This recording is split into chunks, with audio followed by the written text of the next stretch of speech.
नमस्कार, मैं आचार्य यमन कुमार बलिहा सरस्वती शिशु मंदिर झलक के हमारे YouTube चैनल में ऑनलाइन क्लास में आप सभी का हार्दिक स्वागत है।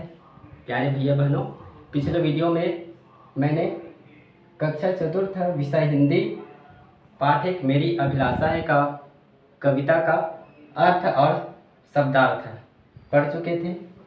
आज के वीडियो में हम इस पाठ के महत्वपूर्ण प्रश्न और अभ्यास पर चर्चा करेंगे, पढ़ेंगे, है ना।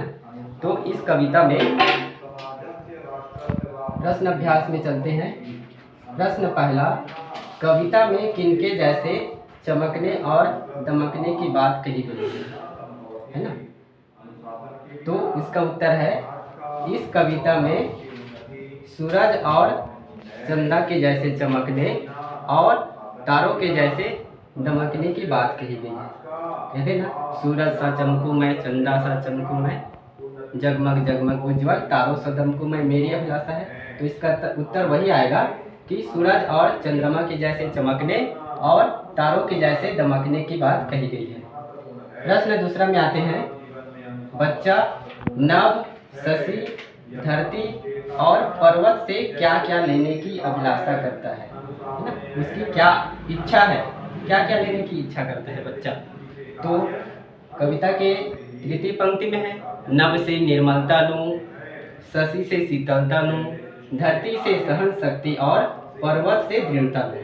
तो यही आएगा क्या, उसका उत्तर होगा बच्चा नभ से पवित्रता, शशि से शीतलता, धरती से सहन शक्ति और पर्वत से दृढ़ता लेने की अभिलाषा करता है। प्रश्न तीसरा है, बच्चा किसके पथ पर फूलों के जैसे बिछने की अभिलाषा करता है। कविता में है ना, सेवा के पथ पर मैं सुमनों सा बिछ जाऊं।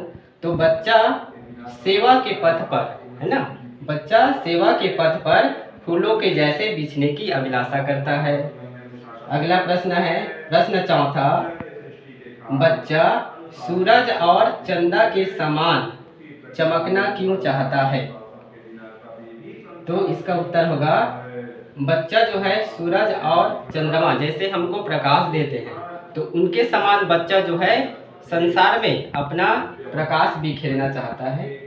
ऐसा है इसका उत्तर।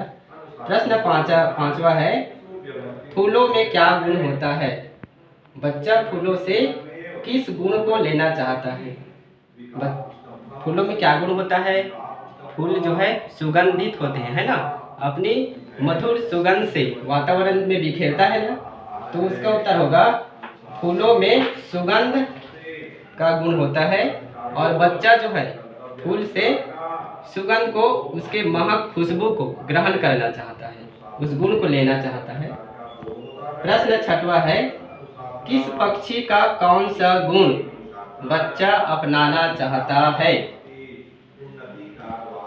किस पक्षी का कौन सा गुण। तो इसका उत्तर है, कोयल सा गुंजित सा वन उपवन, कोयल सा कुमकुम है, कविता में है।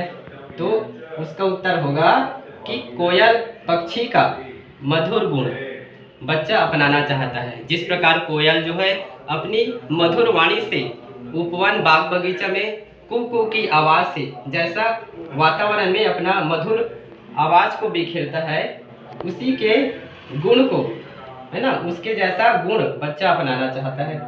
प्रश्न सातवां, कविता में तुम्हें कौन सी पंक्ति अच्छी लगी, कारण बताते हैं, उत्तर लिखो। क्योंकि पाठ एक मेरी अभिलाषा है का कविता, ऐसे तो चारों पंक्तियां भी, सभी पंक्तियां अच्छा है, इसमें से आप किसी को भी लिख सकते हैं।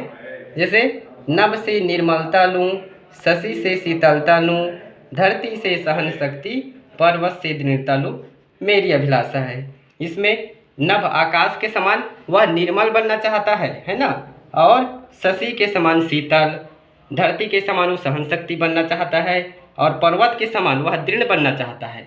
तो यह वाला पंक्ति आप लिख सकते हो। अगला प्रश्न है, ऐसे दो फूलों के नाम लिखो जिन्हें तुम जानते हो। फूल कई प्रकार के हैं, इसमें आपको अपने दो फूलों का आपका नाम आपको लिखना है। गेंदा है, कमल है, चंपा, चमेली है ना, बहुत सारे फूल है। 2 फूलों का नाम इसमें आपको लिखना है। ठीक है, अब आगे प्रश्न की ओर चलते हैं। प्रश्न 9वां है, तुम दूसरों की भलाई के लिए कौन कौन से कार्य करना पसंद करोगे। अब आपको इसमें पूछा गया है, कवि पूछ रहे हैं कि हमको है ना, तुम लोगों को दूसरों की भलाई के लिए क्या कार्य करोगे। तो इसमें कई है भलाई कार्य, सेवा का कार्य है ना, भूखे को भोजन खिलाना, प्यासे को पानी देना, पक्षियों को अन्न देना, चारा डालना, है ना। और उसके साथ आप अपने गांव में, गली मोहल्ले में स्वच्छता का कार्य भी कर सकते हो, वो भी सेवा का कार्य है।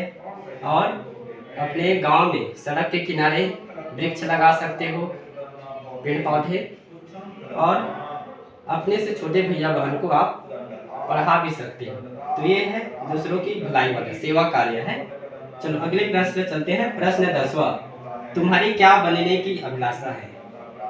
इस पाठ के माध्यम से कवि श्री द्वारिका प्रसाद माहेश्वरी जी आप सभी से पूछ रहे हैं कि तुम्हारी क्या बनने की अभिलाषा है, आपकी इच्छा क्या है, आप बड़ा बनकर क्या करना चाहोगे, देश की भलाई के लिए, समाज की सेवा के लिए, है ना। तो इसमें आप कोई बनेगा, डॉक्टर है, इंजीनियर है, शिक्षक है, सैनिक है, किसान है ना, बहुत सारे हैं। तो अपने इच्छा अनुसार आप इसमें लिख सकते हो। जिसको टीचर बनने, शिक्षक बनने की अभिलाषा है, जिसको शिक्षा में रुचि है वो शिक्षक लिखेंगे, जिसको डॉक्टर बनना है वो डॉक्टर लिखेंगे। और अगला प्रश्न है व्याकरण खंड का है, इन शब्दों के दो दो पर्यायवाची शब्द लिखना है। जैसे पहला सूरज है, सूरज को हम और किस नाम से जानते हैं, है ना। 2 शब्द लिखना है पर्यायवाची उसके समान कि सूरज का और क्या क्या नाम है, उसको किस नाम से पुकारते हैं। जैसे रवि है, रवि, भानु, 2 लिखना है पर्यायवाची। दूसरा है चंदा, क्योंकि इस पाठ में पढ़े हैं हम सूरज सा चमकू में चंदा सा, तो उसी से संबंधित ये पर्यायवाची है। तो इनको हमको, इनका अर्थ पर्यायवाची हमको जानना जरूरी है। दूसरा है चंदा, चंदा को और क्या बोलते हैं, चांद बोलते हैं और शशि बोलते हैं, बहुत सारे नाम इनके, इंदु भी बोलते हैं। तो हमको 2 ही लिखना है पर्यायवाची। तीसरा है फूल, फूल को हम और क्या किस नाम से पुकारते हैं, सुमन बोलते हैं, कुसुम है और पुष्प भी है। तो 2 ही लिखना है। अगला है विहग, विहगो सा चहकू में कविता में है ना। तो विहग माने क्या होता है, पक्षी, पक्षी है, खग है। अगला है नभ, वही शब्द है जो हम इस कविता में पढ़े, नभ से निर्मलता लो।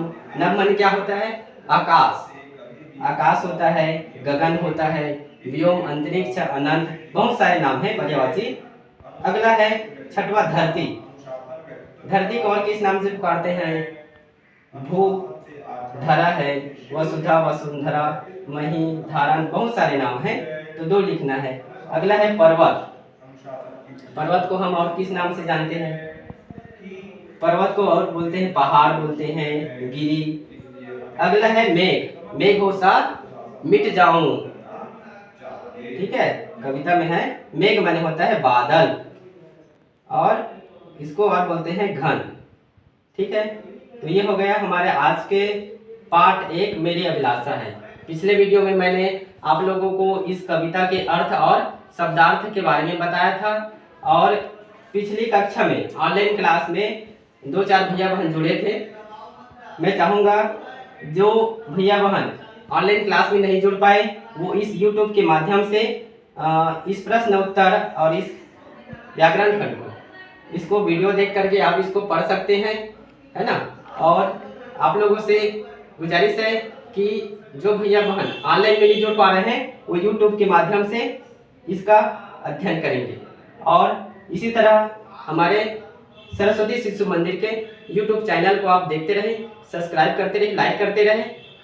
अगले क्लास में हम मिलेंगे, पार्ट 2 पढ़ेंगे।